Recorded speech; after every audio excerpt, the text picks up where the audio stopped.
இப்போ பார்த்தீங்கன்னா இந்த பொம்மைஸ் எல்லாம் நான் செஞ்சு கொடுத்துட்ருக்கேன். இது வந்து குட்டி டாலு.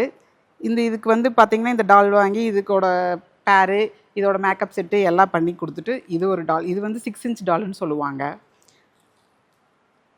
அப்புறம் பெரிய டால் லெவலில் பார்த்தீங்கன்னா இந்த மாதிரி பொண்ணு மாப்பிள்ளை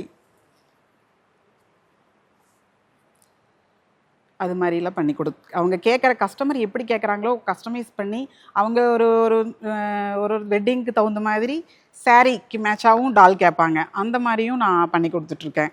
அப்புறம் பார்த்தீங்கன்னா ரிட்டன் கிஃப்ட்டும் கொடுத்துட்ருக்கேன். அவங்க எப்படி கஸ்டமைஸ் பண்ணி கேட்குறாங்களோ பேபி ஷவரு, என்கேஜ்மெண்ட்டு, வெட்டிங்கு அந்த மாதிரி எதுக்கு கேட்குறாங்களோ அந்த மாதிரி டால் மேக்கிங்க்கு ப்ளஸ் ரிட்டன் கிஃப்ட் இந்த மாதிரியும் நாங்கள் நெட்டு போட்டு கொடுத்துருவோம். இப்படி நீங்கள் வந்து ரெடிமேடாக வாங்கி இதுக்குள்ளே என்ன வைக்கணுன்னாலும் வச்சுக்கலாம். இப்படியே ரேப் பண்ணிட்டீங்கன்னா இது வந்துடும். அதுக்கப்புறம் நீங்கள் அப்படியே வச்சு உள்ள செல்ஃபாக எல்லாமே என்ன வேணாலும் வச்சுக்கலாம். ஆப்பிள், வாழைப்பழம், ஆரஞ்சு, ஃப்ரூட்ஸ் வகைகள் எல்லாமே, நட்ஸ் என்ன வேணும்னாலும் இதில் வச்சு நீங்கள் ரெடிமேடாக வாங்கி கூட இதை பேக் பண்ணிக்கலாம்.